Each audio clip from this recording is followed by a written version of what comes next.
So I've had an awful lot of comments and questions lately regarding capacitors and capacitor leakage. And I thought maybe I'd just take a moment now and cover that real quick if I can. I hope I can do this quickly. I don't want to turn it into a big, huge segment. But the bottom line is I get questions to the effect of, how come when you replace capacitors when you're recapping an amplifier, why do you take the electrolytic capacitors such as this and replace them with those funny looking square capacitors? What are those? Well, these are film capacitors, and a film capacitor is the same kind of internal circuit, I guess, or material that you would see in a normal film capacitor like this. And it's composed usually of a mylar film sandwiched with an aluminized film in a sandwich, which creates the insulator and the two electrodes of the capacitor. There's really no chemicals or anything involved, so they're very stable. Since they're using mylar, there's really nothing in there to go bad, so they last a very long time, and they have very, very low leakage. And we'll talk about leakage here in a second. Now, those are good replacements for these old style capacitors, which these wax capacitors have a paper tube on the outside or a plastic tube, and these are comprised of a paper material sandwiched between pieces of aluminum foil and wound up.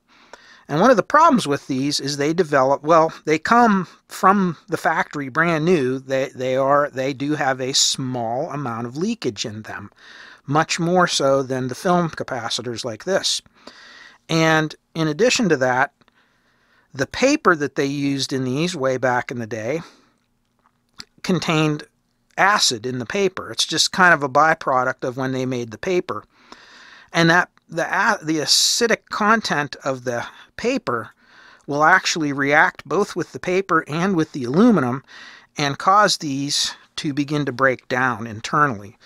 So really, these have a life expectancy. Just like a battery, if you leave your battery in your radio, the battery will eventually leak and corrode even though you're not using the radio or using the battery.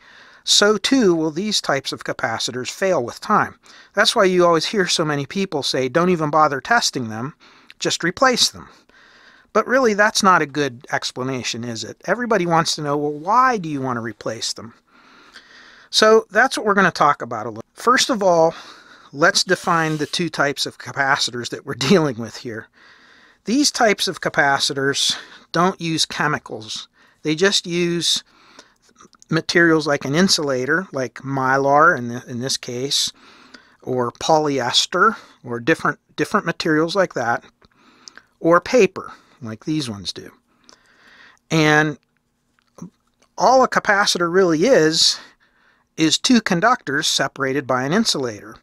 And if you apply an electrical charge to it, the electrons will charge up on the one plate, or on the one conductor, or electrode, however you want to call it, and there will be a potential difference between the two.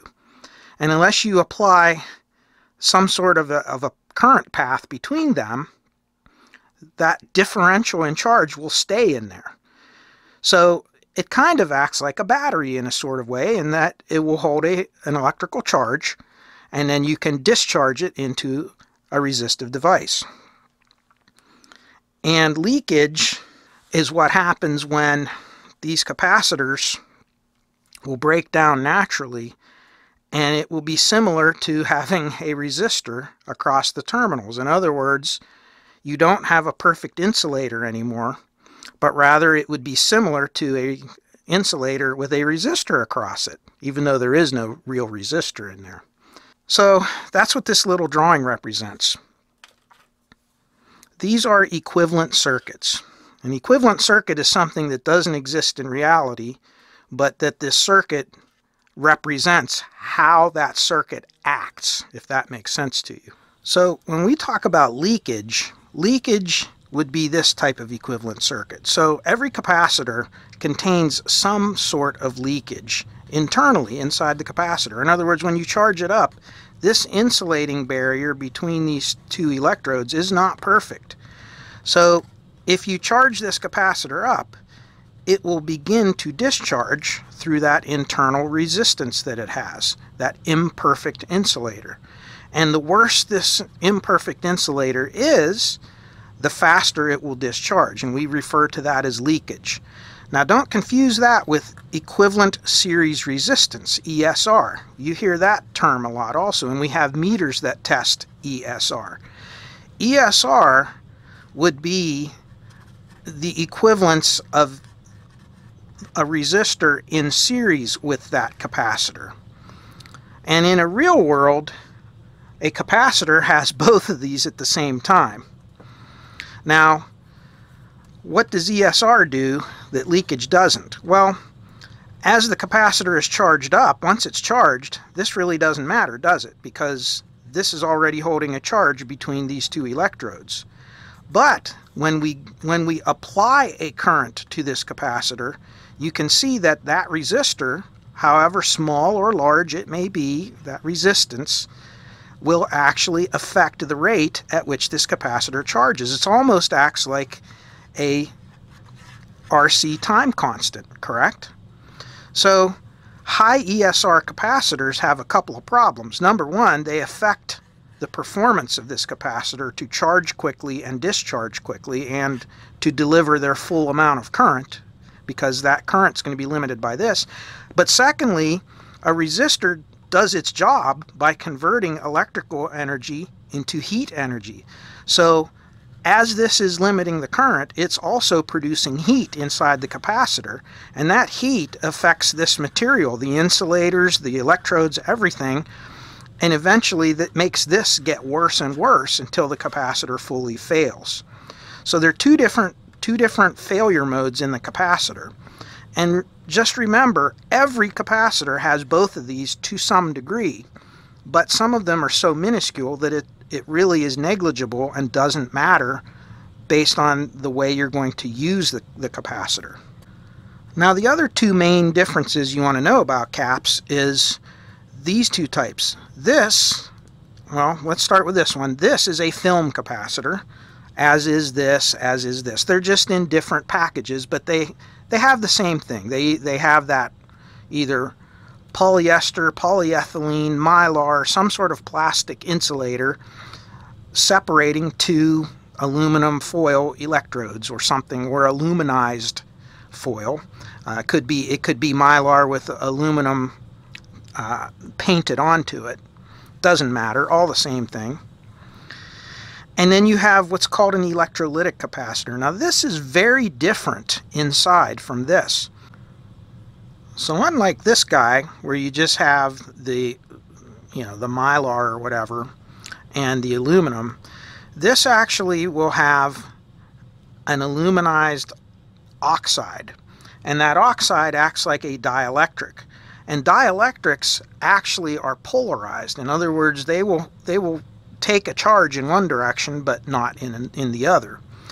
And then they also, in the insulator, like attached to that dielectric, you also have an electrolyte in there.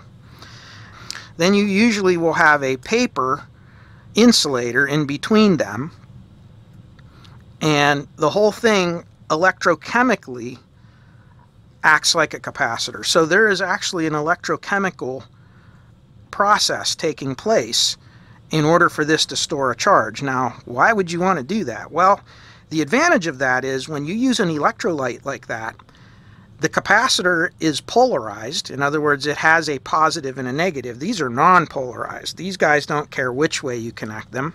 They will work in either direction. But these ones, unless you use a non-polarized electrolytic, which we won't get into that in this video, they can only be energized in one direction. If you put a capacitor, an electrolytic capacitor in backwards, it will actually create heat. The electrolyte will heat up and it will burn, and you'll blow the capacitor. And anybody that's ever done that won't ever forget it.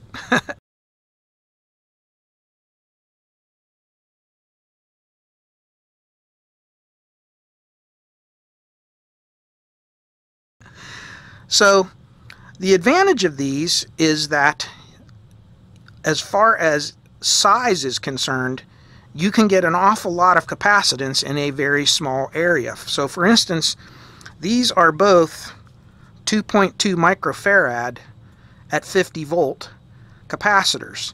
And even though they don't look that big of a difference, because film capacitors have also come a long way over the years.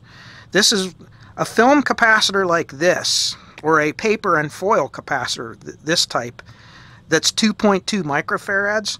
It would be huge. It would be 2 or 3 times this size back when these were made, whereas the electrolytics are small. And believe it or not, this capacitor right here is probably double the physical size that it needs to be. So you can actually order these in smaller formats where they'll still be 2.2 microfarads, still be 50 volts, but they'll be half the height of this. So really, inside this case is probably half empty.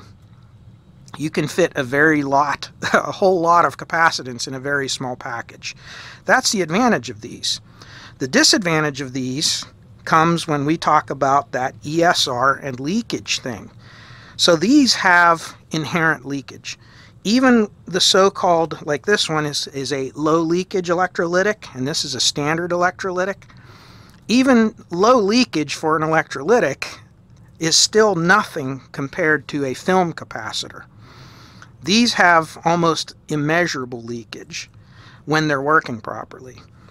These have, brand new, a little bit of leakage, and these have even more leakage. So the reason that I replace low-value capacitors like this, electrolytics, with films is for a couple of reasons. Number one, film capacitors have changed over time. They've shrunk. So anything up to about 5 microfarads you can get in a relatively small package, and it will generally fit in place of an electrolytic. And since you don't have chemicals, these won't wear out, whereas the chemistry inside an electrolytic capacitor will eventually either dry out or it will react with the other materials inside the cap and they start to break down. So these have a shelf life just like these guys do. These do not. They last an extremely long time. The other difference is these will always have some form of ESR and some form of measurable leakage. These ones, as we're going to see here in a minute, much different. So let's demonstrate that right now. So here's a little gizmo I put together on my breadboard, and it consists of four components. In my case, this is a Darlington transistor. It's an NPN Darlington, and what did I use? It is a, here, I don't even know what it is, MPSA29. I just pulled these off the shelf because that's what I had that was Darlington. So they have a lot of gain, that's all. And 2 resistors. This one is 1 mega ohm. And this one I ended up being an 8.2K, I think is what this is. And a meter movement that basically I bought a bunch of these once. I got them real cheap. This one is a 1 volt, 0 to 1 volt. It really doesn't matter, but just remember this meter needs a certain amount of current to drive it full scale, or it won't work right. And really all you're doing is just adjusting the transistor gain and these 2 resistors. You're choosing your, all these 3 components so that the meter will deflect properly. And the name of the game is really, really high resistance, like 50 mega ohms or higher. At 50 mega ohms or so, you want this to go full scale. And when you're above 50 mega ohms, a little bit lower. Why 50 mega ohms? Well, if something has 50 million ohms of effective resistance in it, chances are it's not going to affect the circuit unless it's a special RF circuit that's extremely high impedance. For what we're doing within the audio field, that's good enough. And this is not a realistic piece of test equipment. This is a demonstration is all I'm doing. I just want to show you how it works.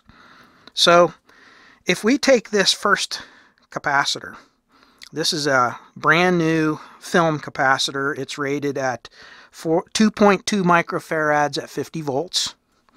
And if we connect it to the circuit, what you're going to see is this is a very, very current limited circuit. So you're passing a very limited current into this so that you can actually watch this capacitor charge. And as the current is passing through it, you'll see the meter go up, but eventually if the capacitor charges the whole way up, the current will drop to zero.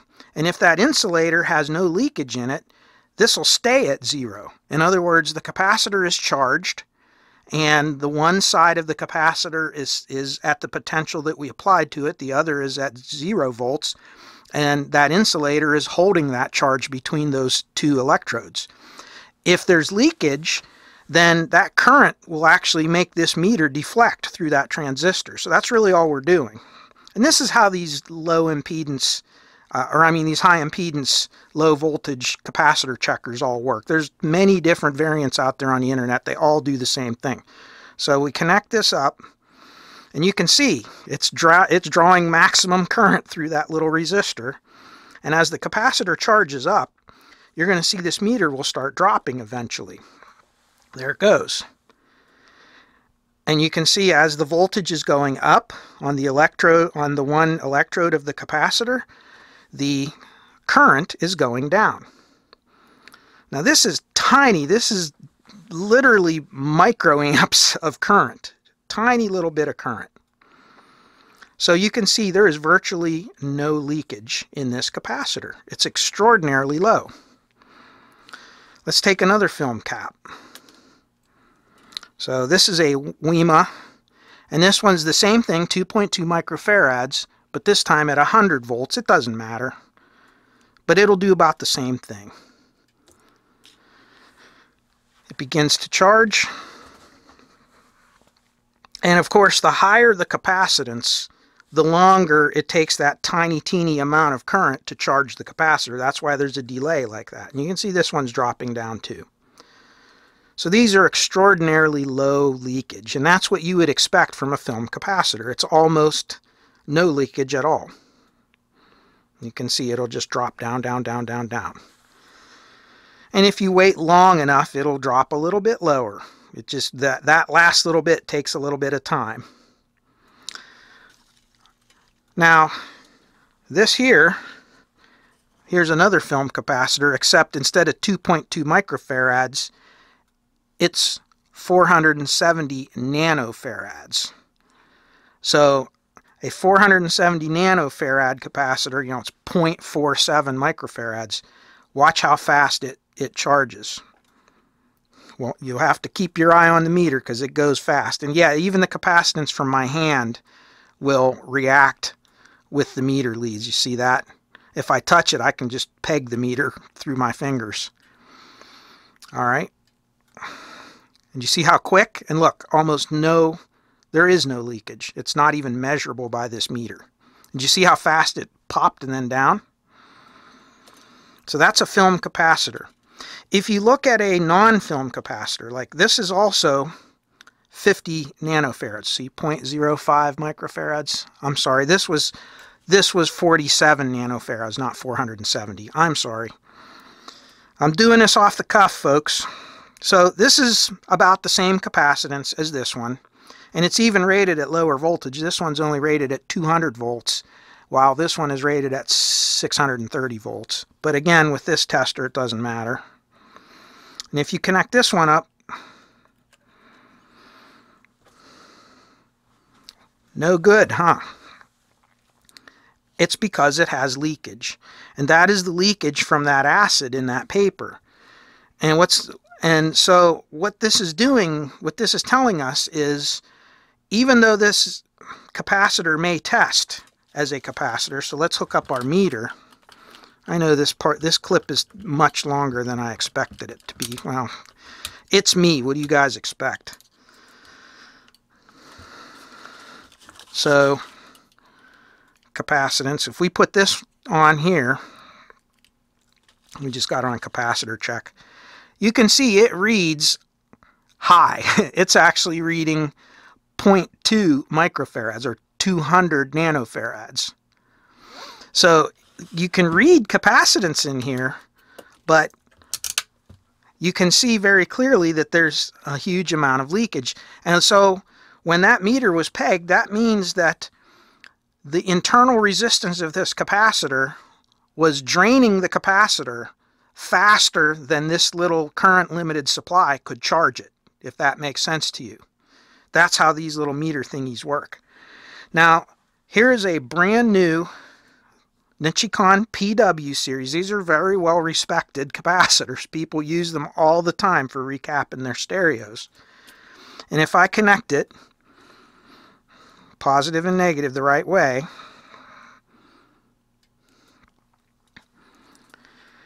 remember, this is 2.2 microfarads at 50 volts, just like this was, right?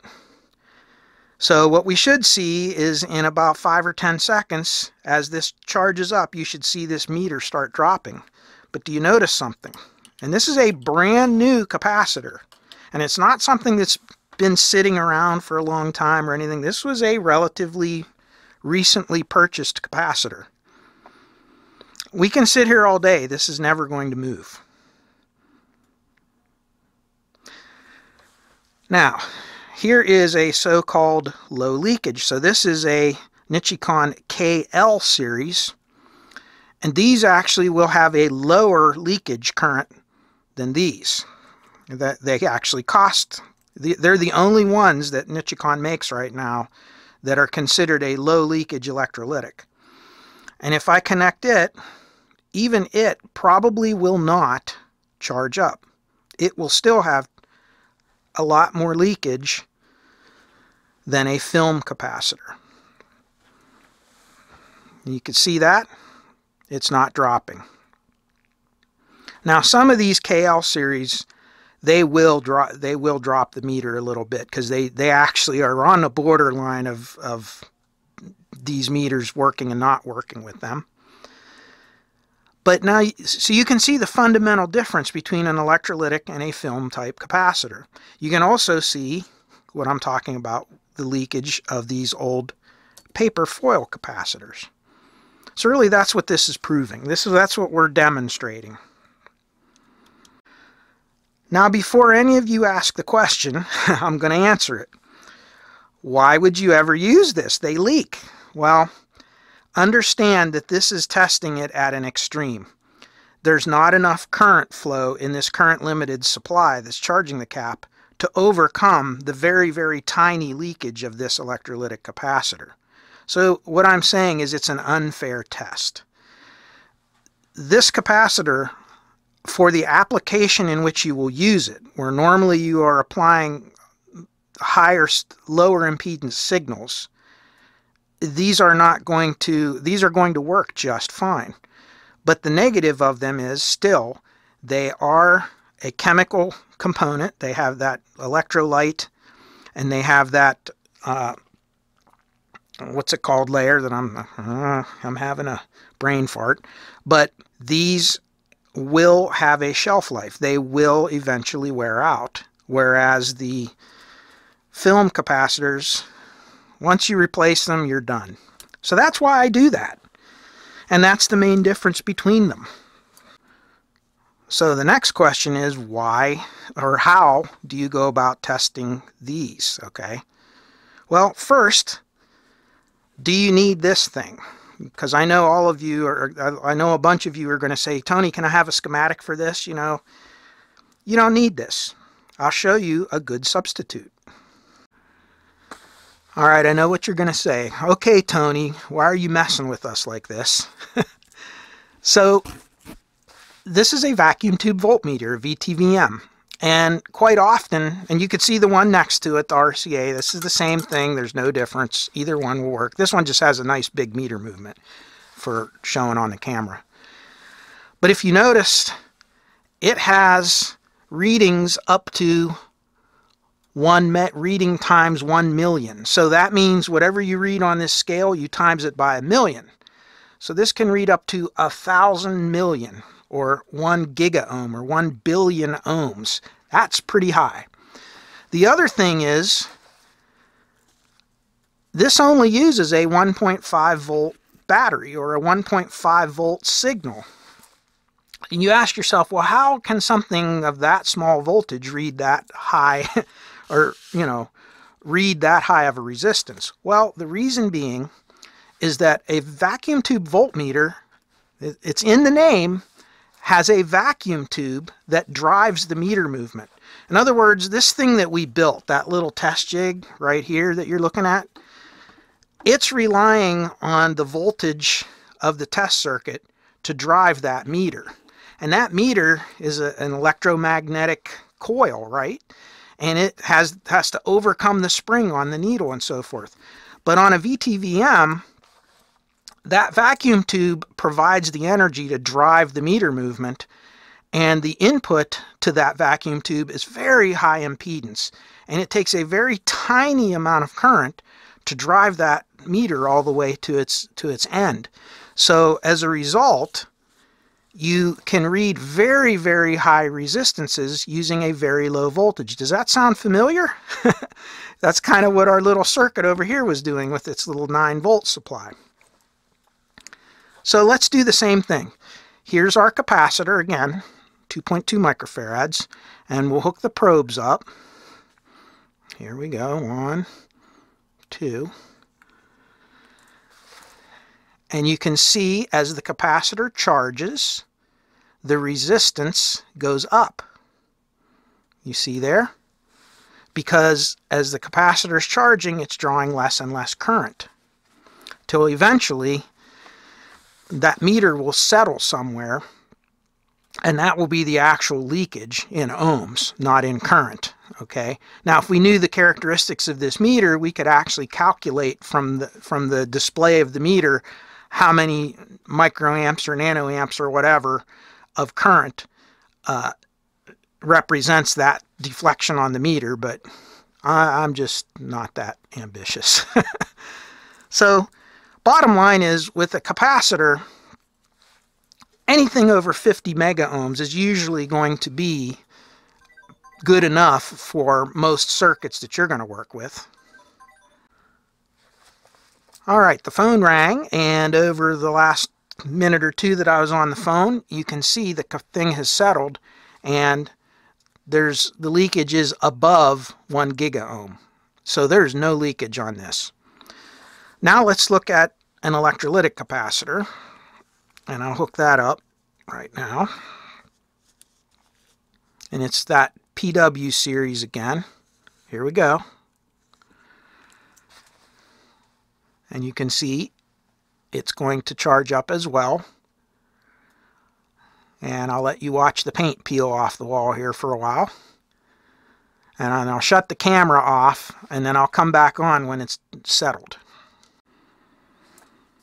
All right, it's very slowly creeping now. It's at 50 mega ohms, and it's still creeping. But you can see that leakage is causing it to take a lot longer to charge up. And it's probably not going to go all the way to the end, although it is very, very, very slowly creeping up. But it does show a difference between the film capacitor and the electrolytic. So there it is. It's about settled now. It's not going to move anymore. So you have about, looks like about 75 mega ohms. 75 million ohms, though, that's a lot of resistance. Oh, it's starting to creep up again. See that? And then it drops back a little bit. And that's because of the leakage of the capacitor. So that gives you an idea. See, it'll just keep bouncing around there. So that gives you an idea of the difference between the capacitors. Now, once again, that is why you never use an electrolytic capacitor in a high-frequency circuit. So if you're dealing with something with radio frequency, at some point in time, even these film capacitors aren't good enough, and you have to get into the silver mica capacitors or the ceramic capacitors, which even have faster properties than these at very high frequencies. So that gives you an idea of how that all works. And you don't need some magic box to test this on a capacitor. This is all you need. The problem is, you cannot check these properly. What I just showed you on that meter is still not good enough for an electrolytic capacitor. An electrolytic capacitor has a different failure mode than a film or other type of capacitor. Because of that chemistry in there, having the proper voltage does make a difference. And you have to check them at the proper voltage. So you can do all the ESR tests and all the everything you want, but you still might have a bad capacitor. And how many times on my channel have we done that? Have we checked them with the ESR meter and checked them with the resistance, and everything appears okay, and even connecting the LCR meter, it looks good, the capacitance is very close. But just as recently as in the Fisher 500 series we did, that one big filter capacitor tested good in every possible way, and then as soon as we applied 400 volts to it, it dead shorted and caused all kinds of problems. We ended up having to replace it. So how do we check that? That's where this guy comes into play. So this is one type of tester that will test a capacitor under full voltage. This is the EICO 950. There are many different types. The Sprague Telemic, Heathkit makes a bunch of them. EICO makes one. There's many different types that you can, they all do the same thing. Some of them will have this little magic eye indicator. Some of them are more sophisticated, and they actually have a meter that can actually read the microamps or milliamps of leakage. This one really can't tell you the value of leakage. It can only just show you if there is leakage. And the other thing is, this is designed for high voltage capacitors. You can see 50 volts is way down here on the scale, whereas, you know, this is only a 50 volt cap. So this really isn't the perfect thing for lower voltage electrolytics. This is for things that you would use in vacuum tube gear. And if you connect it though, and as long as we don't go over the 50 volts, and yes, this is pretty well calibrated when I rebuilt it. If I go up here, you can see the little eye closes, and then as it opens, the capacitor is charging up. So we're at 10 volts. Now we're at about 20 volts or so. You can see the eye will open up very slowly, and see it kind of jiggle around. It opens, but you can see it there's a little bit of leakage in there. And if we go up, clear up to the 50 volts, it can do it, and it will open up. Now sometimes by applying this voltage to this capacitor, it will reactivate the chemicals inside there, the electrolyte that's in there, and the dielectric. I am having a senior moment today, guys. Why can't I remember dielectric today? And as that happens, this eye will open up. So capacitors have been sitting on the shelf for a long time that are electrolytics. Sometimes they will leak when you first apply energy to them, and then as that capacitor, they call it reforming, as the chemistry in there, the dielectric and the electrolyte reactivate chemically, the capacitor will begin to lower its leakage. So that's when people talk about reforming a capacitor, that's what they're talking about. If you go back and look at my EICO, or if you look at my Fisher X101C series, I actually put a multi-section capacitor in there. It was brand new from Antique Electronics Supplies, and it actually almost dead shorted when I first powered it up. And then it got warm, and then it reformed itself, and once it got formed, it's been good ever since. So there's an example of a capacitor and electrolytic's been sitting around a long time. They can actually need formed. So even though you recapped it with brand new electrolytics, you still may have to form the capacitors if they're electrolytics, if they've been sitting around for a long time. So you can see in the time we've been sitting here, this one's settled down, it's happy now. Now we can go a step further in technology. Let's look at the next thing. Okay, here's just kind of the corner of my Sencore LC53. And I'm going to turn the light down a little bit here out of the way. And not only can it read the actual capacitance of the capacitor, so let's hook that cap up to this one now. And by the way, the 950 could also measure capacitance. So if we hit value, and it shows you that it's 2.4 microfarads. But more importantly, I can set the level of voltage. And if there's 3, 6, 10, 15, 25, 50, 100, 200, 300, 400, 500, and 600 volts test. So we're set to 50 volts because this is a 50 volt cap. And if I hit the leakage, you can see it's not measuring any leakage right now. It's very low because the cap's all charged up. If we go to this other capacitor, which is the low leakage KL series, same thing. If I go leakage, no leakage, no measurable leakage.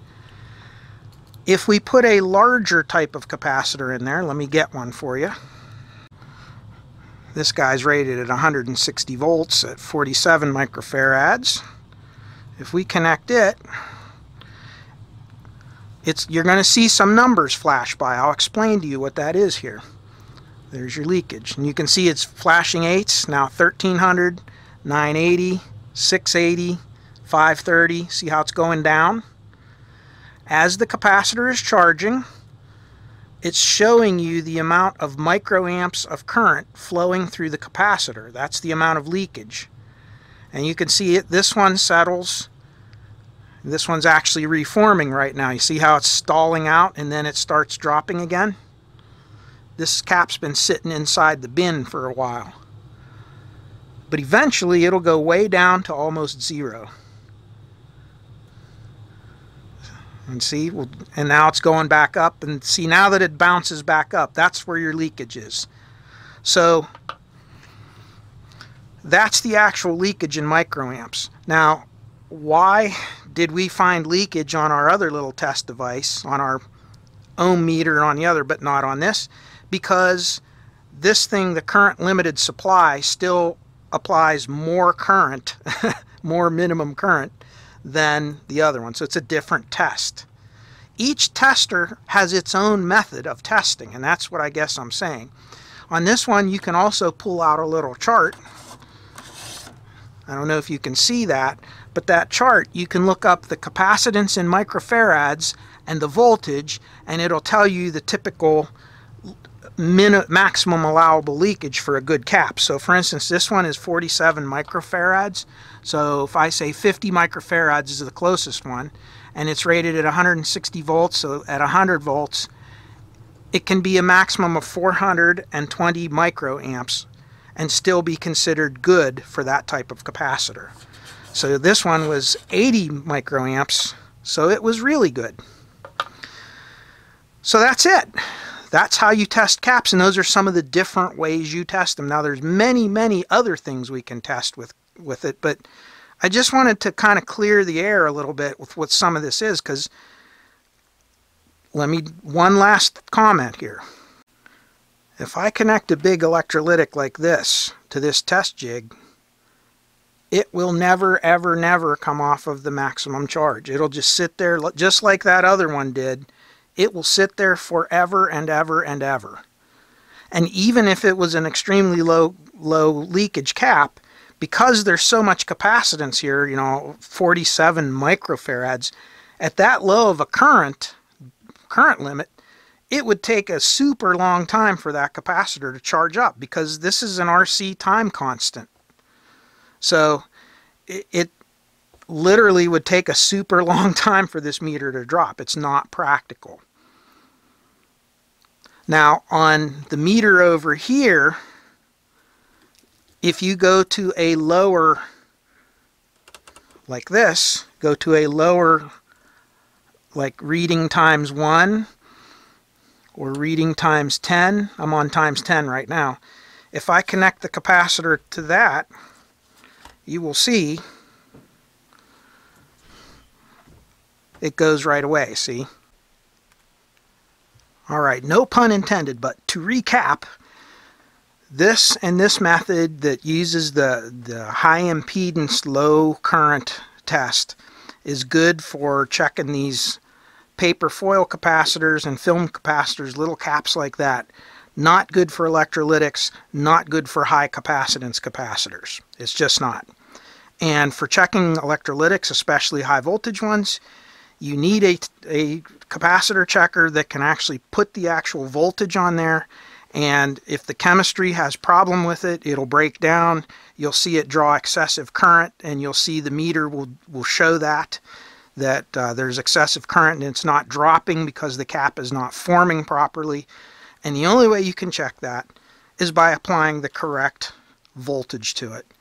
So I hope that straightens out capacitor checkers. And I know I left out all of those little, the LCR meters and the little all-in-one testers. And I'll show you one that I'm talking about without knocking everything off the table.